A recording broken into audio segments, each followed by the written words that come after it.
Ben Stokes தான் இங்கிலாந்தோட captain. எதுவா இருந்தாலும் அவரே டிசைட் பண்ணிக்கிட்டோம். ஒரு முறையும் அவர் அம்பையர்ஸ் கிட்ட பேசும்போதோ இல்ல இந்தியன் பிளேயர்ஸ் கிட்ட பேசும்போதோ இன்னொருத்தர் துருன்னு வந்துடுறாரு, நம்ம சினிசாமி, Harry Brook. Any problem Shalini அப்படின்னு. அதாவது பேட்டிங்கை தவிர மத்த எல்லா விஷயத்திலுமே ப்ரூக் கான்சென்ட்ரேட் பண்றாரு தான் கண்டிப்பா சொல்லி ஆகணும். பயங்கரமா வாய் விடுறாரு. அதாவது அந்த பென் டக்கெட்டோட பொசிஷனை ஹாரி ப்ரூக் எடுத்துக்கிட்டாருன்னு சொல்ல முடியும். I think better he can concentrate on his batting rather than concentrating on these things எனக்கு தோணுது.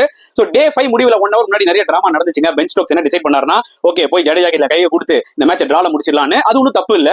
அதை இந்தியா டினை பண்ணிட்டு கண்டினியூ பண்ணாங்களா, அதுவும் தப்பு இல்ல. இன்கேஸ் 2 கேப்டனும் இல்ல, இந்த டெஸ்ட் மேட்ச் இந்த டே ஸ்டார்ட் பண்றதுக்கு முன்னாடி இல்லங்க இந்த மாதிரி டிரால முடிய மாதிரி தான் 1 hour முன்னாடி நம்ம கை கொடுத்துக்கலாம் டிசைட் பண்ணியிருந்தாங்கன்னா பரவாயில்ல. அந்த மாதிரி எதுவுமே இல்ல.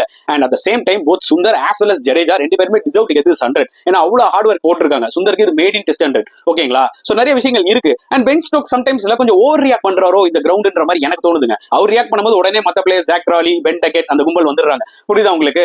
சோ இதை கொஞ்சம் அவாய்ட் பண்ணலாம். பிரசன்டேஷன்ல ஜென்டில்மேனா பேசி கிரெடிட் கொடுத்துறாரு பென் ஸ்டோக்ஸ். பட் இதை கொஞ்சம் அவாய்ட் பண்ணலாமோன்ற மாதிரி எனக்கு தோணுது.